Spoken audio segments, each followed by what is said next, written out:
Sheris, I want to be real with you. I'm tired. No, that's actually not true. I'm exhausted. The world as it is right now is more draining than I have ever experienced it to be. It's overwhelming, and that is so hard on the nervous system.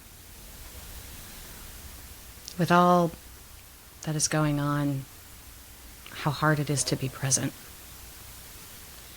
We ended last season on the neuroscience of resilience and the great importance of having a flexible nervous system.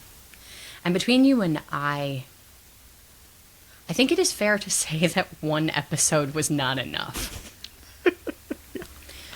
Resilience, as a reminder to our listeners in a quick definition, means the ability to thrive despite challenges. We are facing a lot of challenges, and I would like to survive. I would like to thrive. And I would like our listeners, the Brain Blown podcast community, to be able to do the same. So, I have a proposal for you.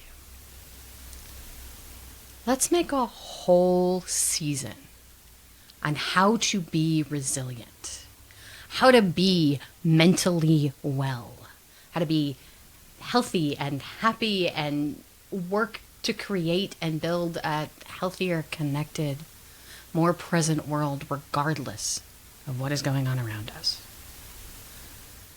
In starting this, I'm going to propose that I think we have to be really foundational. Starting with something vital, something that is not a luxury and not an option. Where our brain and our body have the ability to heal, to rest, to process. It is one of the most crucial and therefore one of the biggest acts of resistance. So this is the neuroscience of sleep. We're Lane and Sheris, two clinicians who are obsessed with neuroscience and learning all the secrets behind the power of our brains. By learning more about how our brains work, we can use that knowledge to regain control of our minds and become happier, healthier people while positively impacting others. This is the Brain Blown podcast.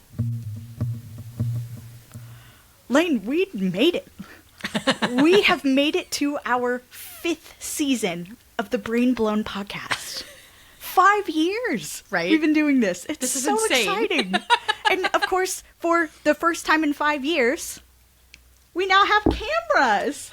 So hello to our listeners. Wonderful to see you face to face, or at least for you to see our faces, maybe even for the first time.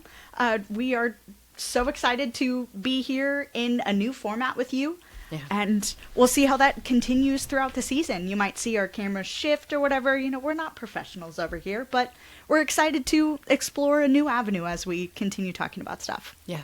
So diving into this episode today, when I was thinking about sleep, especially from our intro, sleep is so important to every aspect of our life. I can only imagine how wonderful it is for every aspect of our body and our brain. Yeah. I feel like there's going to be so much to talk about here.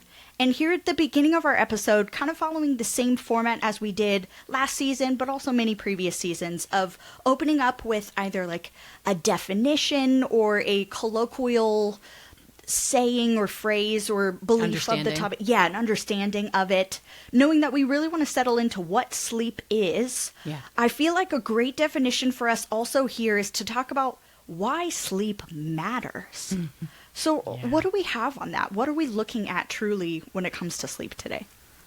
Simply put, sleep matters so much more than we like to think it does.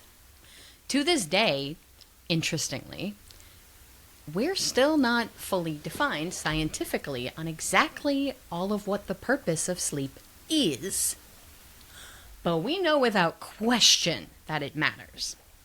Specifically, this might be so complicated because, as Pocivavsek and Rowland put it, quote, "It is highly likely that sleep serves multiple functions, therefore making it incredibly important and hard to define fully."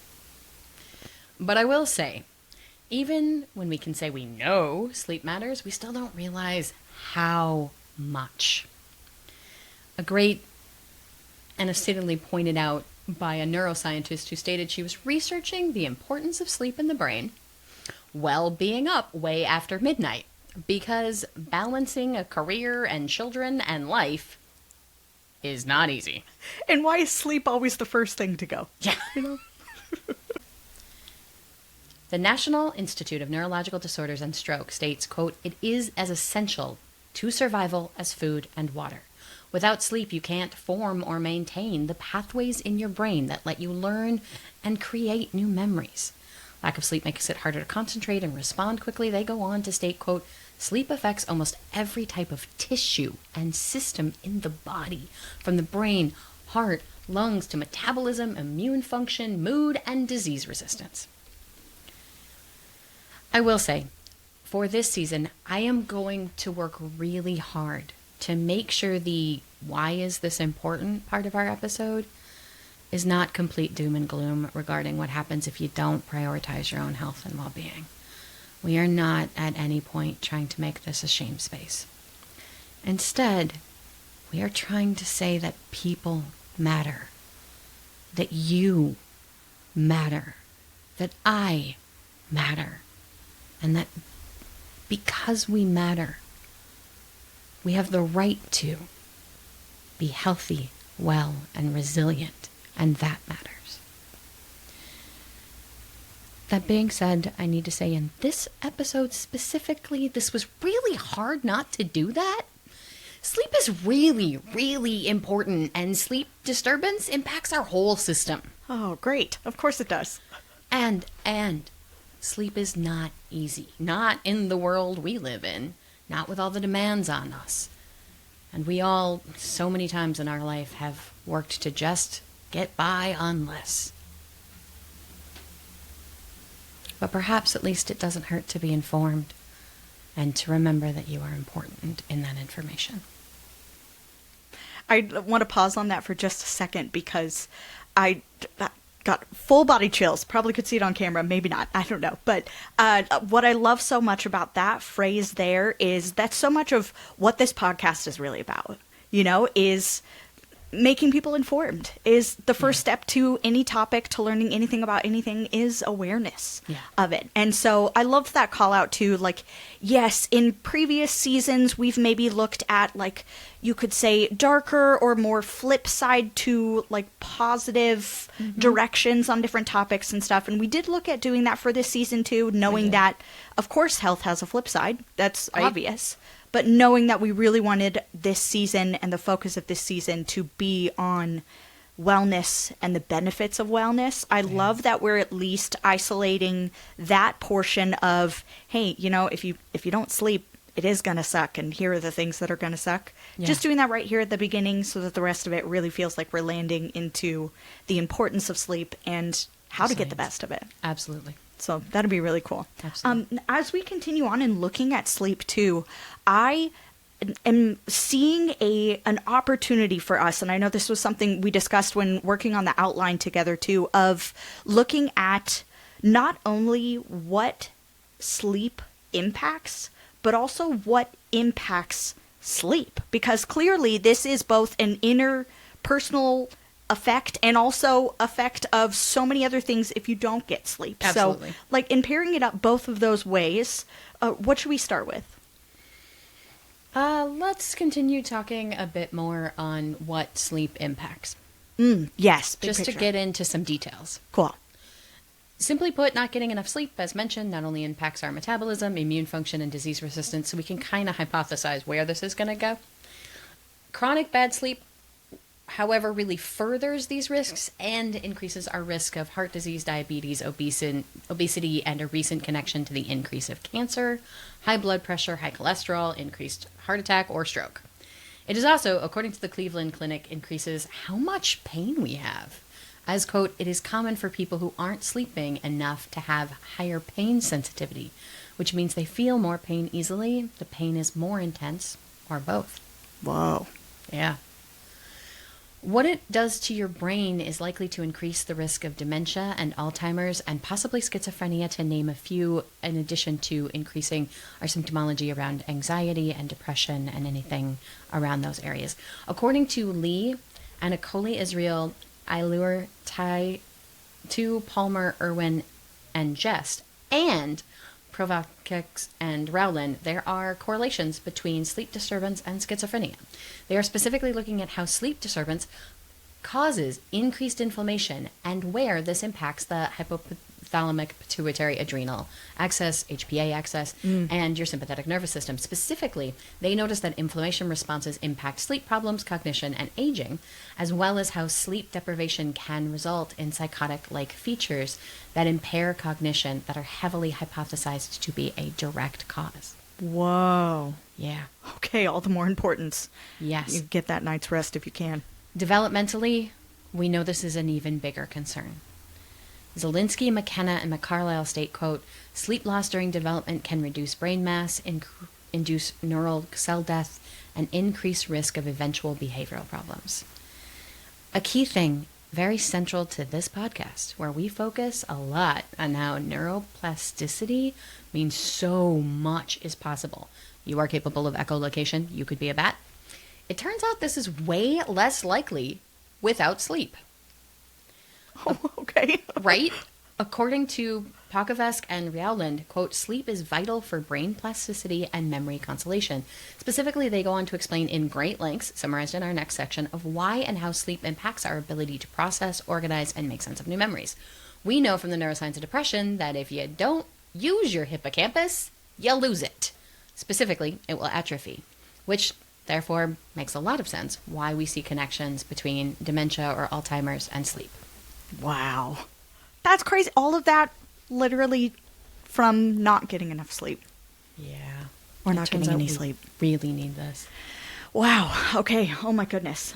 Looking at this from the other lens now, what is it that impacts sleep? Or what are the things that are maybe keeping us from getting that good night's rest? A lot. If you think about it, yeah, a lot. As to what sleep impacts, which we will cover more in depth when we get to the brain section, so we know why, it is important to note that humans are sort of always in this cycle between rest and awake. A helpful way to think about this is how Urey and Landat presented it. They state, imagine an hourglass container, which gradually builds up the longer we are awake and empties when we sleep. Ideally, we should always be in a cycle of being awake until our body needs sleep and then being tired and resting. However, there are things that impact the container. A lot of things, especially in this day and age. At this point, I personally believe that how our body can access sleep is one of those things that makes a lot more sense when you think about our bodies running around in caves. Your body knows how to sleep by its environment. What we do in that environment, what we put into our body as we exist in the environment. One of the many things that's commonly discussed, even colloquial now, is circadian rhythms, specifically when traveling through time zones or daylight savings time. Oh, for sure. Both of those screw sleep all the time. Absolutely. Circadian rhythms are something that a lot of people have started to discuss and use, but not always fully understand. According to Osselbrook, Jones, Rattenborg, Roth, and Lusku, they state that what is going on when we talk about circadian rhythms is when the body, quote, synchronizes sleep with the natural light-dark cycle.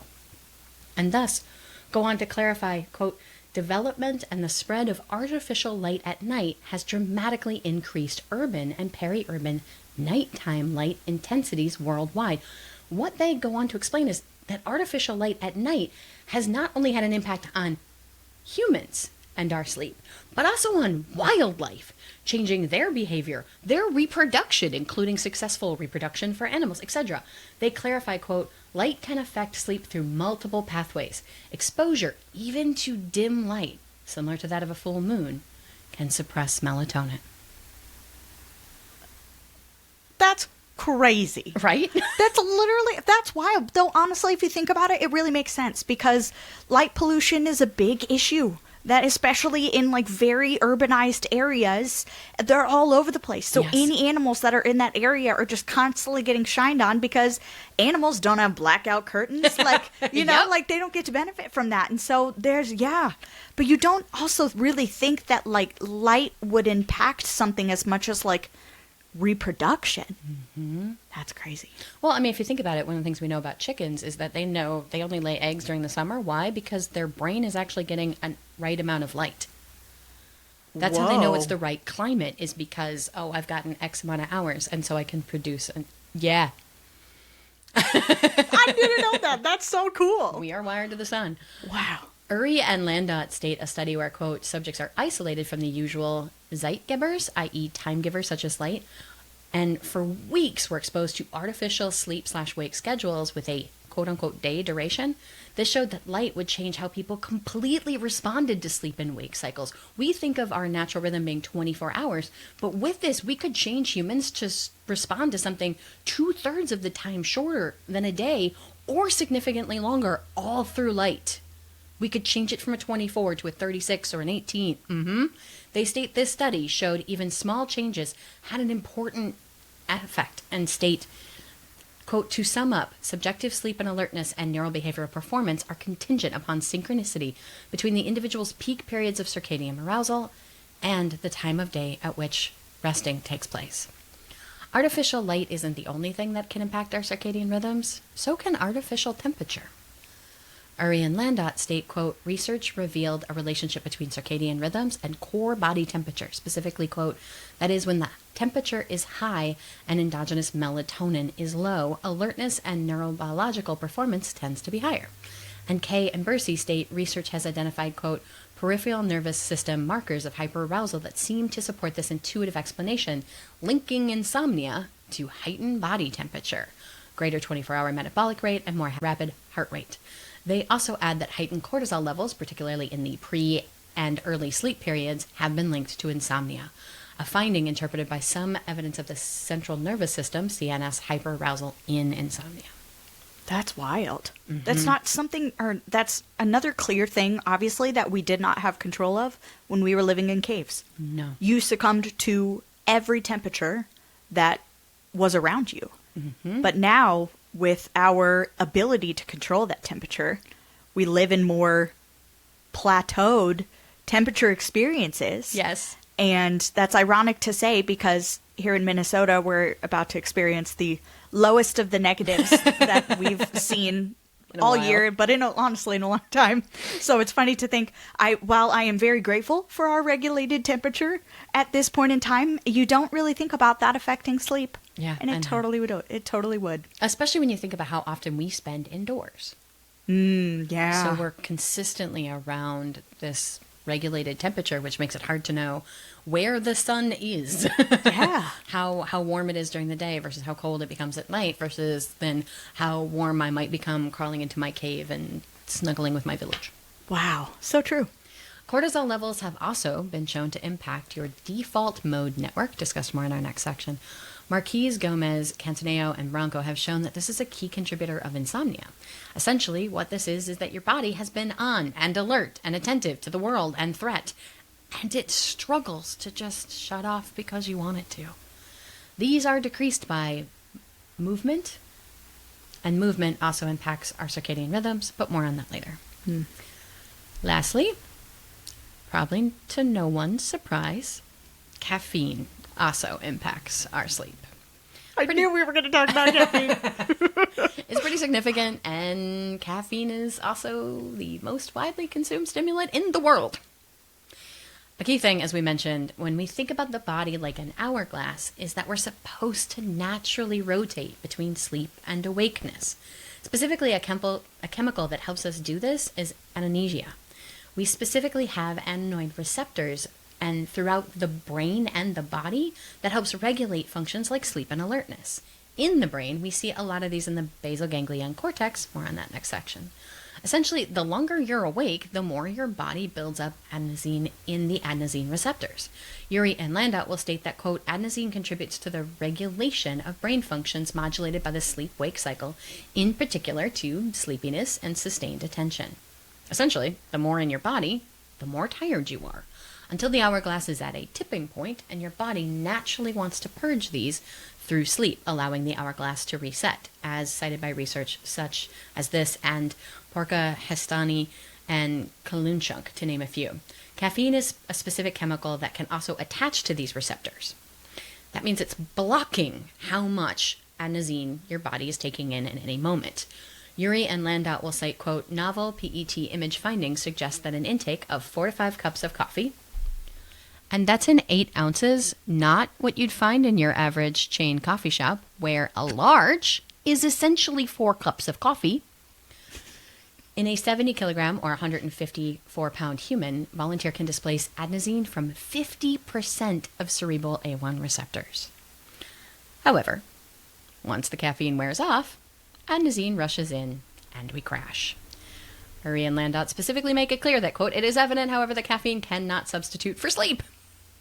In case you're wondering, commonly consumed doses of stimulant do not improve higher order cognitive functions that are compromised over severe sleep loss. It is not a replacement, sorry. What this does is just impact your brain so that you don't feel the effects right in this moment, but only sort of.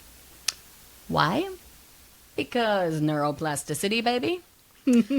Your brain needs sleep. It needs to heal and to function. So it's counteracting the work you're doing with caffeine by creating new receptors.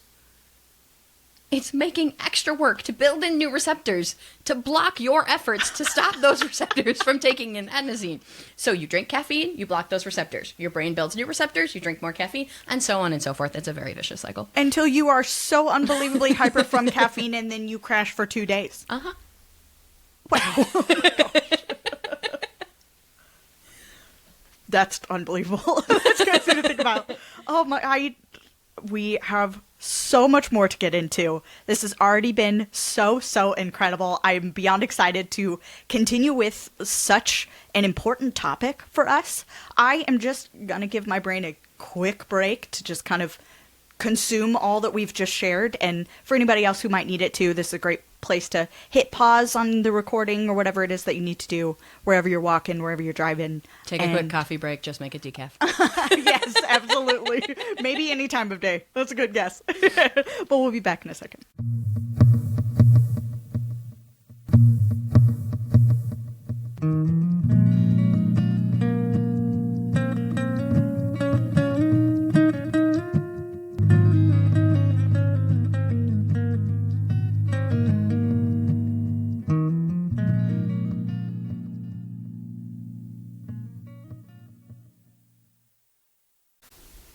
So now moving into our next section of the podcast, we like to dive into the deeper science and really looking into the parts of the brain that are involved with this topic.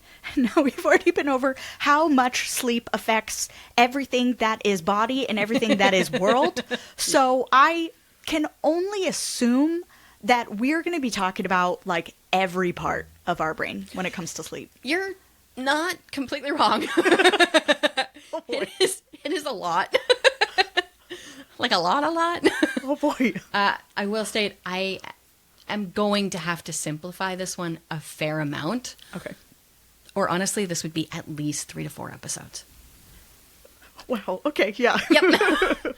Why? To quote Falup, Percui, Diaconu, Țînț, and Falup, Percui, quote, sleep is a vital restorative behavioral state that may be considered an undemanding psychological act. However, quote, it requires the perfect orchestration of many biological and chemical structures in order to be properly generated and maintained. Also, even with all the information we have, as we mentioned before, quote, there are so many questions left unanswered.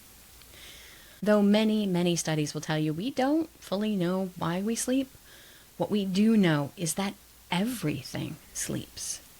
We know that humans spend about 1/3 or more of our life doing it, and that we all do this even though it makes us vulnerable. It is clearly important. In essence, what is happening during sleep is repair. When we are looking at sleep, what we are really looking at is a cycle that the body goes through. That cycle includes wakefulness, REM sleep, and non-REM sleep. REM sleep being rapid eye movement sleep, This is where there's very high brain activity, similar to the brain activity we see when we are awake. This is often, but not always, when we are dreaming. We also have non-REM sleep. Why do we have both? Essentially, during REM sleep, we have data to show that your brain is doing more of the healing. And during non-REM sleep, your body is doing more of the healing. Whoa, that's cool. Right? And we cycle between these stages multiple times a night on a good night's sleep. So we will try to go through all 3 stages and explain some of what is going on in each of them. Okay. Throughout these sections, we will not only talk about areas of the brain, but we're also going to be discussing systems. We've talked about this briefly on this podcast. These are like the connections, right? When like different areas are like lighting up together. It's sort of the system. Okay. And it's such an important thing within neuroscience because honestly, historically, even now, not uncommonly you hear on this podcast because we're simplifying it, it's so much easier for humans to understand the brain by thinking of specific region, right? For example, your hypothalamus is involved in putting you to sleep. But there's something of a dramatic oversimplification because it's more accurate to understand that the brain, what it's doing is it has systems to do a thing. So, i.e. your brain uses friends and it has X group of friends for Y activity.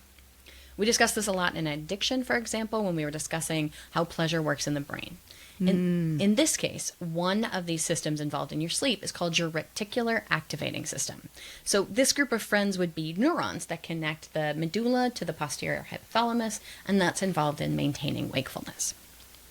According to Falup, Diaconu, Țînț, and Falup, quote, the reticular formation receives afferents from various sensory systems and sends excitatory signals to the basal forebrain, thalamus, and hypothalamus. Cool. Mazuri and Mangula state that a lot of arousal molecules exist to help us be awake and stay awake. They are specifically looking at the neurons originating in the brainstem and, quote, at the Mesopotamian junction between the pons and the midbrain. Awakeness is also where we are going to look at one of those brain systems, as mentioned, our reticular activating system. Research also shows that a lot of redundancies exist in awakeness. Specifically, Zielinski, McKenna, and Carlisle state there are redundancies in arousal, partially because this is focused on avoiding danger. What do you mean by redundancies? It means there are lots of parts in your brain doing the exact same job. Oh, okay, that doesn't make it so much more complicated. Cool, okay. Specifically, our arousal network is very vigilant to avoiding danger, and we don't want to lose one part of that and then not be able to be awake and avoid danger. So for this arousal network, we have very specific neurons and nuclei that are active, and they move from the brainstem area to the, quote, thalamus, as well as project to the lateral hypothalamus, basal forebrain, and prefrontal cortex. Okay, so we're aiming really pretty low. Everywhere. Yeah, okay. Yeah. There is increased activity in additional nuclei that experience during enhanced activity, which we'll explain as they project and activate to even beyond this area. In addition, our basal forebrain and our hypothalamus receive information from our brainstem to help modulate our awake arousal levels. Some of the things it receives are things like GABAcentric, glutamate, and cholinergic neurons, which both directly and indirectly, quote, activate cortical pyramidal cells and enhance cortical activation, producing the EEG desynchronization indicative of arousal. There is more, but I did promise to simplify. Sure. Yeah. Then we get into the space of moving from arousal to sleepiness. Essentially, this is a lot of complexity as your brain is decreasing arousal and increasing sleep chemistry. So we got a lot going on. As we mentioned, this includes adenosine. A lot of research shows that a lot of what's going on is in the hypothalamus, as well as inside the hypothalamus. What we'll find is the suprachiasmatic nucleus, or SCN. Your SCN works to make a lot of external information, including but not limited to light, how much rest you've had, how much activity you've had, how much you've eaten. And it makes sense of when we should then go to sleep based on that information. Oh, wild. Okay. According to Falup, Diaconu, Țînț, and Falup, quote, there is an interconnection between the mechanisms that regulate sleep arousal cycle and the fasting feeding behavior and their circadian timing, all of them contributing to the maintenance of psychological energy balance. They state that the SCN does this through activity, quote, involved in daily melatonin secretion, rhythm control in the pineal gland. In this regard, SCN induces an inhibitory effect via GABAgenetic neurons over melatonin, discharged during subjective daytime, and a glutamatergic stimulation activation during nighttime.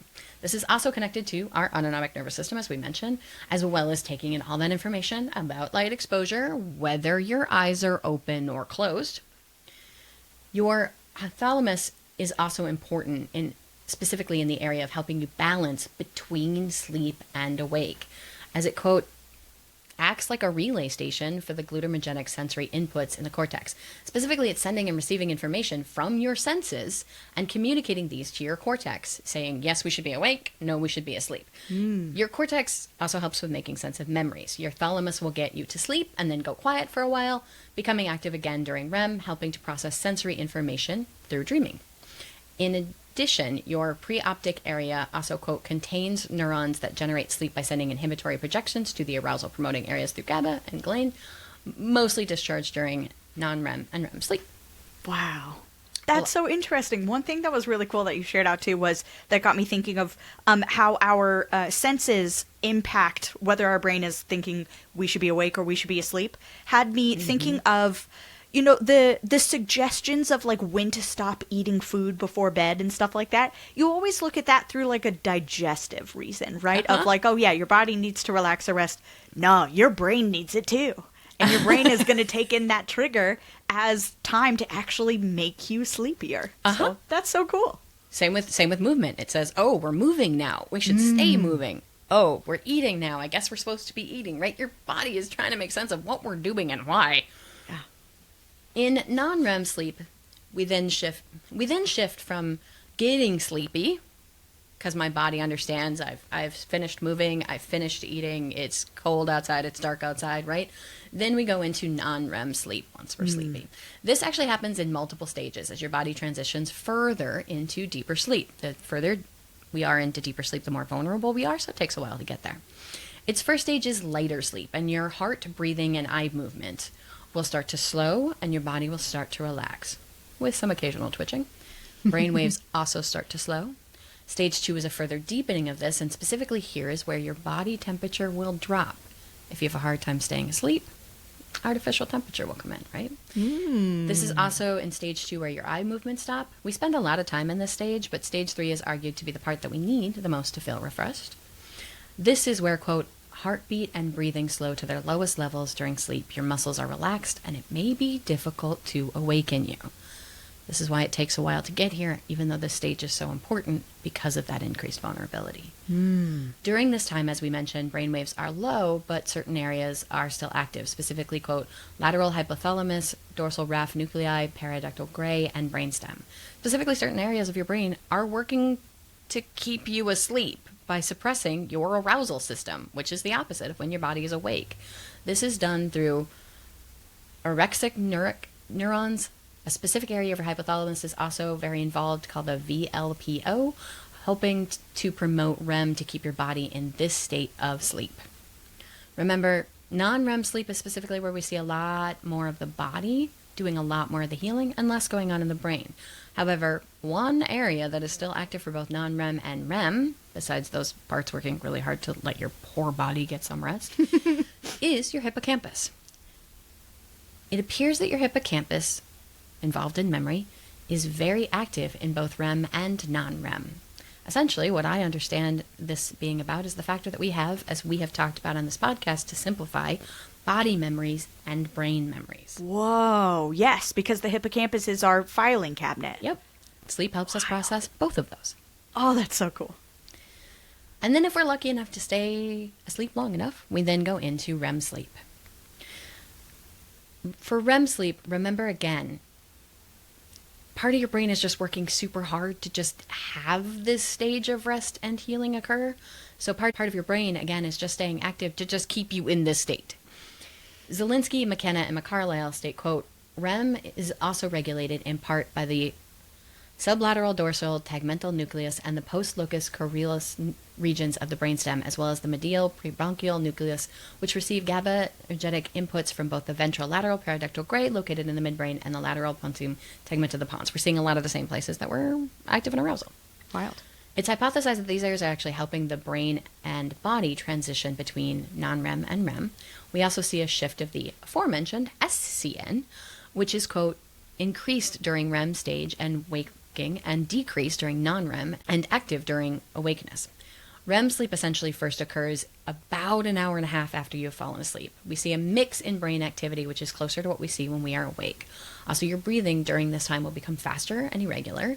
Your heart rate and blood pressure will increase to near waking levels. And although this is not the neuroscience of dreaming, we will state this is where most of it occurs, though not all of it. This is where many of you probably have heard that your body becomes temporarily paralyzed. That actually takes place in your pons, which is part of your brainstem, and prevents you, hopefully, from acting out your dreams. Oh, right. Yeah, hopefully. Wow. But it only really seems to prevent you in acting out dreams that are brain-based, that are more, right? Right. But because sleepwalking would be more body-based, obviously. Exactly, and we still dream in non-REM sleep. Right. Mm-hmm. Dang. So that's crazy. when your body is processing potentially body memories that can get acted out. Crazy. Right? We also see activity in our basal forebrain, again, helping to create brain activity. In this case, our amygdala is also helping to process motions, and our brainstem is keeping us from, hopefully, moving and acting out our dreams. Again, this is the stage where our brain is healing and processing and making sense of memories. It's no surprise that clearly then we see all of this activity in the hippocampus. It kind of feels like in this really deep sleep portion where our body is kind of in that paralysis mode, it's like our brain can finally be on like overdrive and be like, all right, serious healing time. Let's go. Everybody's in. Everybody's activated. Not to mention very specifically consolidation of memories in a super fascinating way if you want a little bit of tidbit. Yeah. It is absolutely found if you want to really learn something and then fall asleep, because your brain doesn't have any competition for trying to store it into your hippocampus. Even more so, kind of super cool, if you had a scent trigger. Yes. So when you're dreaming, having some sort of, diffused oil, you'll then be able to recall it better, because if we covered from the neuroscience of smell, yes, that is so connected, where we smell is so connected to our hippocampus region. Right. And for our memories and stuff, that's crazy. Right. And you know what? That just goes to show for anybody in school who might be listening, don't pull the all-nighter. Don't. Maybe just study a lot and then get your butt to sleep. Absolutely. And you'll remember even more. Especially if you need to pass a test. Fair. As we have mentioned, there are a lot of sleep-promoting neurons, neurotransmitters, and chemicals helping us to get to sleep and keep us asleep. Many, we have already mentioned, some of the big ones are GABA, which is not only a part of sleep, but also relaxation. Glutamate is also a big one, as it is, quote, the most widespread neurotransmitter, mediates approximately 75% of the excitatory influences over our central nervous system, according to Falup, Diaconu, Țînț, and Falup. They state, quote, the levels of glutamate in several cerebral areas are the highest during arousal in waking and REM sleep, excepting the thalamic glutamate levels, which are greater during non-REM sleep. So a lot of these brain chemicals are helping your body to know, what am I doing and why? Zielinski and McKenna end this well, so I'm going to take their words for it. Quote, in summary, we now understand that sleep is regulated globally, regionally, and locally by means of both molecular and cellular mechanisms. Redundancy in the molecules, cells, and neural circuitry regulating sleep suggests that sleep plays a crucial and protective psychological role. Yet, such redundancies also renders the exact determination of the functions of sleep and the regulatory mechanisms involved. In other words, with as hard as our body works towards getting us and keeping us asleep, having many important areas even doing the same job, this is clearly important. But it complicates research a little. It sure would. And for those who need it, here's another quick brain break.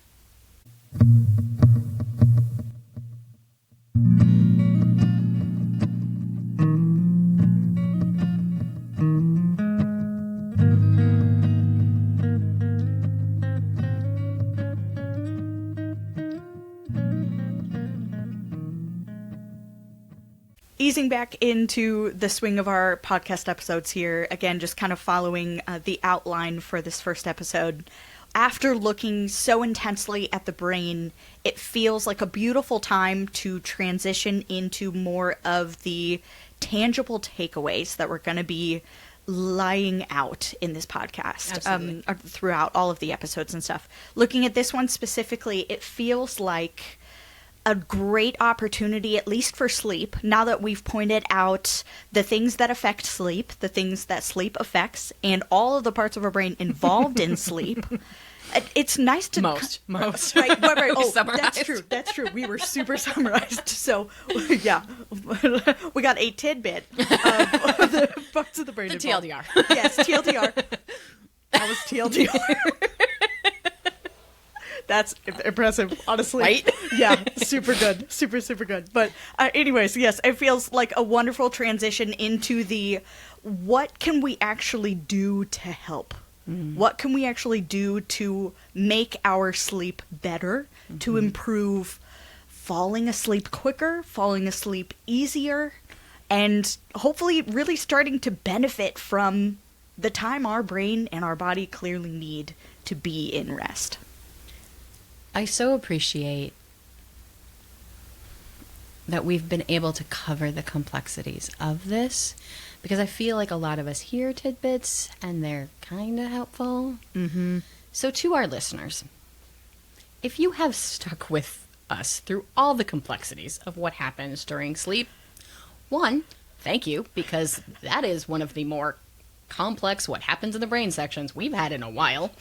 For sure. And two, I'm very specifically grateful our listeners know exactly how complex this could be, because when we get to a section on what helps us sleep, it is really important to state it's not a simple answer. Yes, there are simple things that can impact our sleep, but most importantly, as we go over some of them, if you try one and it doesn't seem to really work, it's because it's important to remember that sleep is impacted by a multitude of things. So changing one area will likely only have a small impact. Most likely, we're looking at small changes to an overall system. So let's start this by checking back on why we sleep poorly. Sure. Again, thinking of that hourglass canister that has not been impacted so badly that it actually knows when to tip and when to stay tipped over long enough so that all the sands can shift back in the other direction. In other words, what can impact our circadian rhythms? Our bodies make sense when we're running around in caves, jungles, and forests. We can only see light when there is light outside. So, as it lights and the worlds get warmer, we wake up. We're often hungry, but we have to do a lot of physical activity to gather or to hunt. Our stress is serious. I'm not saying it's not. But again, our stress response system when we're running around in caves makes so much more sense. So, generally, we have attacked or run from the thing that is scary, and our body can regulate that. As it starts to get darker and colder and scarier, we hunker down for the night. We have already eaten and drank, so now we might tell stories and crawl under furs, and our body lets us know that it's time to sleep. We sleep until there is light and warmth, and repeat. Now compare that to our current day. It was always easier. It came at times. Easier, but maybe. But at least our bodies made sense. Our current day, we are awake regardless of what the light is, because work and school days start around 8 a.m. every day, regardless of that time of year. We don't move much to get breakfast. We may pop something in the microwave or the toaster. We feel tired because we often never feel rested, so this is where the caffeine starts. We are in a regulated temperature climate, moving from regulated temperature climate to regulated temperature climate, so our body is unsure of what is sleep time and what is awake time. Our stressors are all over the place, and it's generally frowned upon if we try to stab it or run away from it. Due to high levels of stress that we can't run from or attack, we often tune out. We are on screens all day, from work to when we want to relax, which have light behind them. We stay up often too late because we want more time to play that we don't get. We don't want to go back to that work day or that school day. We have sat around most of the day and not really moved, so our body doesn't realize that it's supposed to be tired. We try to fall asleep in a warm, temperature-regulated house, often with the TV or lights from our phones, our electronics, etc. We don't feel tired. Our brain doesn't want to shut up. We have a hard time falling asleep and staying asleep. Our mind keeps racing, and it's hard to have it slow down. We wake up tired and exhausted, and we do it all over again. So when we're trying to think about what helps, the reason why some of these sound simple and only kind of work is it all has to be a part of a bigger system, going back as much as possible to the basics. Sure. One of the most important ones is light, specifically our unnatural exposure to light. Our eyes process light if they are open or closed. That light tells our brain if it's day or night and helps our body understand if we should be awake or asleep. Exposure to light makes it both hard to fall asleep and hard to stay asleep. Because weirdly, your body wouldn't have bright, bright sunshine, nothing. Fair. This is where melatonin comes in, released as we covered in our pineal gland, because it is a messenger that says, hey, it's starting to get dark outside. I'm thinking we should go to sleep. But we don't get enough of that because we have so much unnatural light. As we mentioned, we also have an unnatural amount of warmth. So in the evening, when you're watching TV or maybe listening to your favorite podcast, your house is working hard to be at the temperature of your very favorite nice day, regardless of what time of day it is. That also impacts our circadian rhythms. All this is made harder by the fact that we don't follow schedules well. Let's just be real. So our body has a hard time knowing exactly when it's supposed to fall asleep. The poor thing is very confused. That's so true. So try to reduce your light before bed. If you're lucky enough to have super swanky smart bulbs, also not sponsored, some of them are allowing us to build in timers to start to dim the later it gets. This is great because even though we have unnatural light, at least our retinas can start to notice a change in light, which helps us to get sleepy. This is also, why getting off your phone, computer, or television at the right time matters, because they are very bright. Try if you can to follow a schedule of this. So at the very least, your body has an idea of when it's supposed to fall asleep. And when it's time to wake up, sunrise alarm clocks can be an easier transition from sleep to awake, or at least more gentle. If you can lower your house temperature at night, that can also be helpful. An ideal temperature for sleep, they argue, is usually in the 60s. And being in a house where it's a little cool can actually help us want to get warm under blankets, which helps us be sleepy. Getting super cozy. It is also kind to your body, if you can, to work to distress your poor body, specifically before bed, helping your DNS, your amygdala, and your nervous system know when it's safe to make your body vulnerable and fall asleep. I will leave a lot of these up to you, with a caveat that sadly television, again, is not actually helpful in this.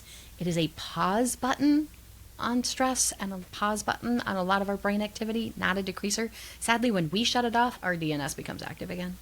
Oh, great. Your body needs as many cues as you can be kind enough to give it to know I should be asleep and stay asleep. Definitely. And in thinking of the cues and wanting to leave it up to people just because there are so many ones that are out there. From your clinical background, are there any that come to mind that would help specifically with de-stressing? I mean, that's kind of what I specialize in. So they're not small. Our stress is a lot. It is important to remember that our stress is energy. So sometimes, for example, during the day, it's important to be aware of physical activity, getting to purge through the energy your body is naturally giving you to fight the thing or run away from the thing that we're not supposed to do. Yes. So even walks have been shown to help your sleep, though actually try not to do this, again, too close to bedtime. You have those receptors in your body that your SNN is trying to be like, what are we doing? What's going on, right? Yeah. Too close to bedtime, your body then gets confused and thinks it should be active. De-stressors are also being in your body as best you can, as opposed to the mental chatter that goes on in our head. So really being able to notice our body, paying attention to, for example, if a cat is on your lap, how lovely it is to pet their fur, how warm that is. If you're snuggled up with somebody, how it feels to be in that space, really allowing your body right now, as you may be listening to this, to like sink into the couch, to let the couch hold you. Let your bed do the work and hold you. But being aware that your body needs that attention to really fully relax. Lovely. Thank you. It is also important, not too close to bed, of course, to be aware of food, caffeine, alcohol. That's going back to your SNN, right? Your body will stay awake trying to process those out of your system. If you can make a space where your sleep is just geared towards sleep, do this. Be aware of lights and sound, temperature. We sleep best generally in cold, dark caves. Why, right? Because if there's light or sound in that cave, something is going on. Something has changed. Oh, sure. Trigger. Danger. Exactly. Hello. Exactly. So in our rooms where there's potential light, sound, shifts, changes, it's harder for us to stay asleep. Try to keep your bed to just sleeping or intimacy if you can. As you work to reteach your body to sleep, it's okay if you're struggling to sleep to get up, get away from that bed, not only helping you to feel tired, but also so that your bed can be continually associated with good things. Yeah, that makes a lot of sense too, especially when you tie it back to the vulnerability of sleep and letting your bed not only be like just for sleep or intimacy, but letting it be that safe place for Being your where you're mind, for vulnerable. your body. Don't argue in bed. Ooh, great one. Yeah. Yeah. Your body will, right? We've covered this so much on this podcast. Our brain uses shortcuts significantly. Those shortcuts are we attach benign neutral X thing to Y thing of activity to give you an idea of this is safe, this is not safe. Yes. Oh, great point. If you struggle to fall asleep, do what you can to help show your body it's safe to sleep. This is where meditation and mindfulness can be great. This is also partially to give your DNS something to do so it stops chattering away at you thinking you need to be awake. Listening to meditation can help. A neuroscientist named Dr. Alexis Kennedy also recommended imagining your nightly thoughts as clouds and imagining them wandering and drifting on by. Your DNS is active when you're daydreaming, so if you want to deepen this to something a little meditative, notice your body in the bed, allow your body to sink and feel relaxed. Feel free in your mind's eye to imagine a beautiful grassy hill, maybe with a soft blanket, and your best friend is a little kid, and you're curled up on the blanket watching those clouds drift by. That cloud looks like a bunny. That cloud looks like a parakeet. I will say, if you're struggling with sleep, it is okay to see a provider if you have problems sleeping. Again, it's no wonder we all kind of do if you think about how much our world has changed and how little our brain can adapt to all of that. Melatonin can help because, let's be real, you might not be getting enough of it due to things like unnatural amounts of light. Additional medications can assist with this, and therapy, specifically, they've shown cognitive behavioral therapy for insomnia to be beneficial, although it is also the one most researched. Especially if cortisol and stress is likely the thing keeping you awake. Sleep matters so much that it is worth it to see somebody, even just to get some things to help retrain your body, maybe helping to create yourself a sleep hygiene. What is sleep hygiene? It's a pattern of behavior we do over and over again. So again, our body's going, oh, cues. I know what this is. I'm supposed to sleep now. Helping to retrain your body into learning how to fall asleep and stay asleep, and that it is safe to do so. Beautiful. As we get into the end of our episode, we were very lucky to have some questions through our listeners. And so I'll be tossing those your way, and then we'll wrap up with a conclusion and call episode 1 of season 5 done. Just cool. So, looking at some of the questions that we got here, one of the first one that came up was, what is the impact of marijuana and sleep? This one is very interesting because there have been cases to show that it very much helps. However, I will say, according to the Sleep Foundation, quote, research into cannabis as a sleep aid is still developing. Honestly, what it came down in the research was that there were pros and cons to it. There are studies that show that it increases anesthesia. That's helpful, helping to suppress that brain's arousal system. It can also decrease pain, which is super important because when people are in pain, it's very, very hard to fall asleep. Yeah. And a 2021 study showed that it might help with restless leg syndrome, which is also something that keeps people awake. There is some complication to this. It's sort of like a similarity to alcohol, where it might help somebody feel sleepy. However, it might impact the quality of sleep. Specifically, marijuana seems to impact your non-REM sleep, but decreases the amount of, or quality of amount of REM sleep you get. Oh, interesting. And I wonder if that plays into like different strains of cannabis infecting more of like a body high versus a mental high kind of thing. Yeah, and what impact that has on our body restfulness time and our mind restfulness How quickly our brain can work and process, for example, might be part of it. Oh, sure. You and I haven't done the neuroscience of marijuana, but perhaps we should. Sure. Cool. Another question that came through was looking at neurodivergent brains and how neurodivergent brains respond to the stimulants. This one, I will say, is very complicated, honestly, because we don't have good enough research on ADHD. You and I have covered this. We have a lot of research on it, but it is really, really complicated because it's so overdiagnosed and misdiagnosed. So therefore, a lot of the research you and I did, and I did more research on this than almost any other topic we've ever had, is inconsistent. So more data is really needed. The bit of research we did find when I looked into this question is if you are consuming stimulants with ADHD, movement is it's even that much more important that you're making sure that you get movement to not impact your sleep. And that makes sense too, especially if the neurodivergency that is experienced is more of a hyper sort of raise. Yeah. Is that how you say that? There's also something to potentially evolving dopamine and pleasure. Movement is also really great towards that. And or Yes. you and I have discussed at great lengths, ADHD is a dysregulation of the nervous system. ADHD is a dysregulation of the nervous system. What helps the nervous system? Flee. A lot. Right. Yeah. That's good. Then one more question for you. A listener was curious why people wake up in the middle of the night. As somebody who constantly does at 3 a.m., I second this question wholeheartedly. Same. I've struggled with this in the past as well. And I will say this one is complicated because it's going to be a very individual basis.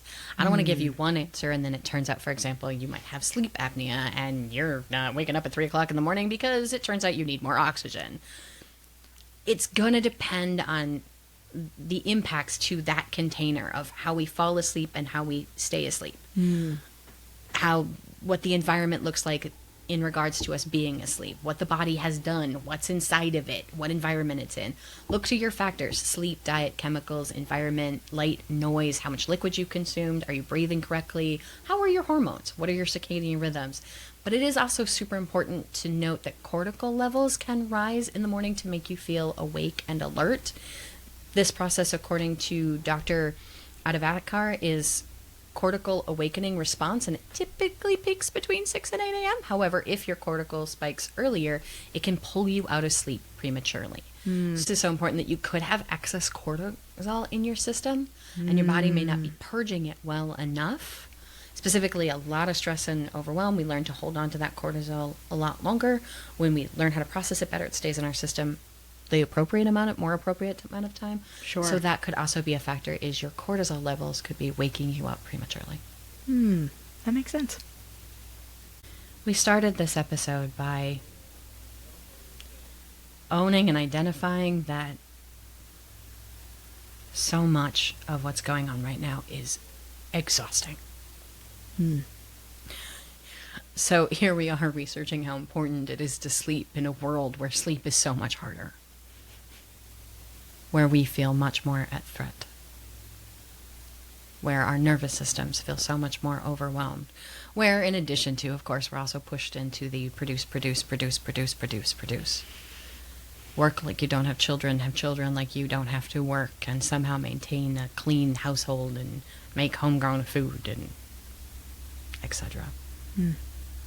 We are pushed into a society that always tells us to do more, regardless of what the world looks like.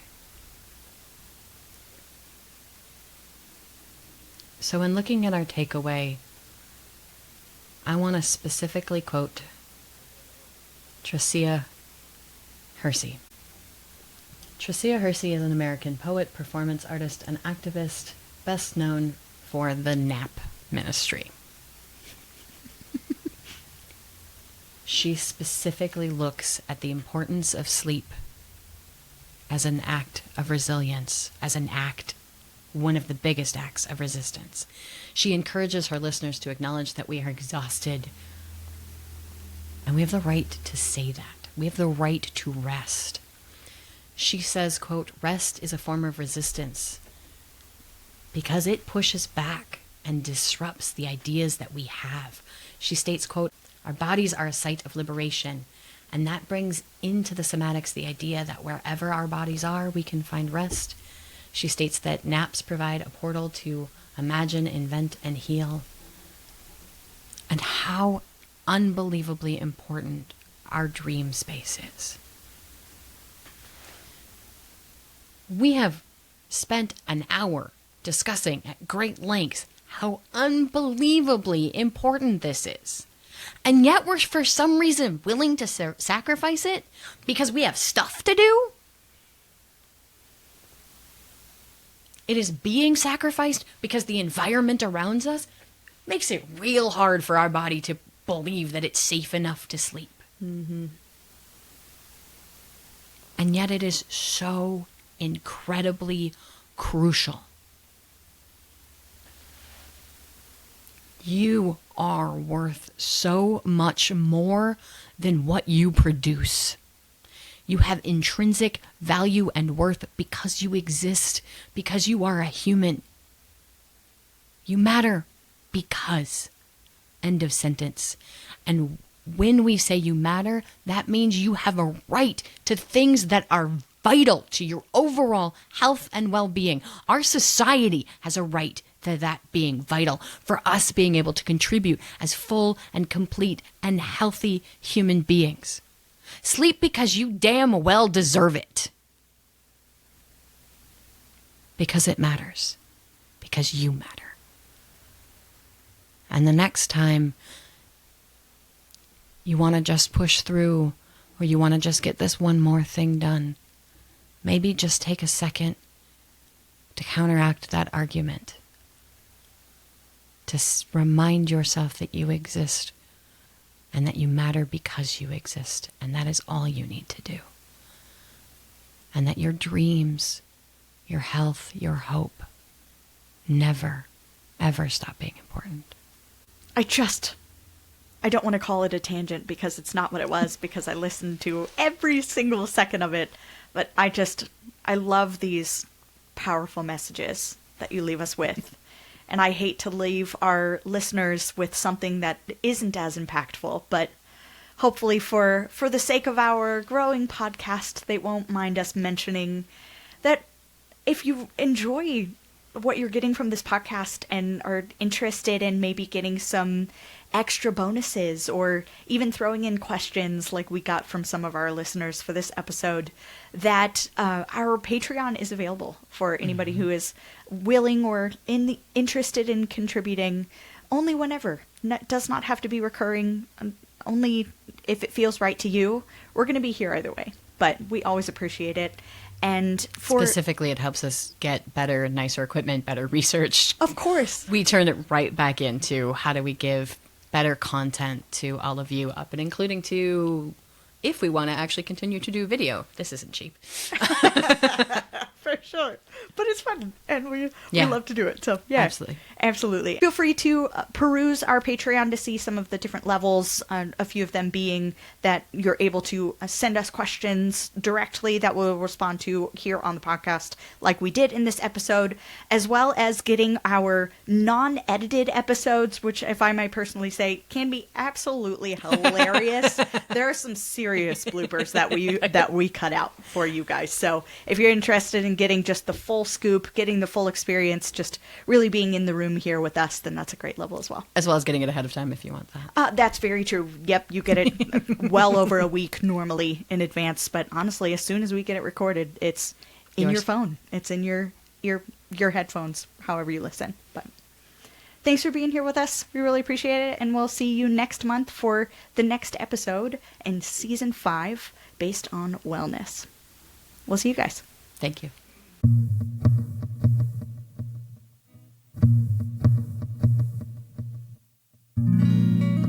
Thanks for listening to the Brain Blown podcast. This podcast is created and produced by Lane and Sheris, with music by James Austin. To learn more about this episode, head over to brainblownpodcast.com for script notes, visuals, and any resources we mentioned. If you enjoy this content, your support and involvement means everything to us.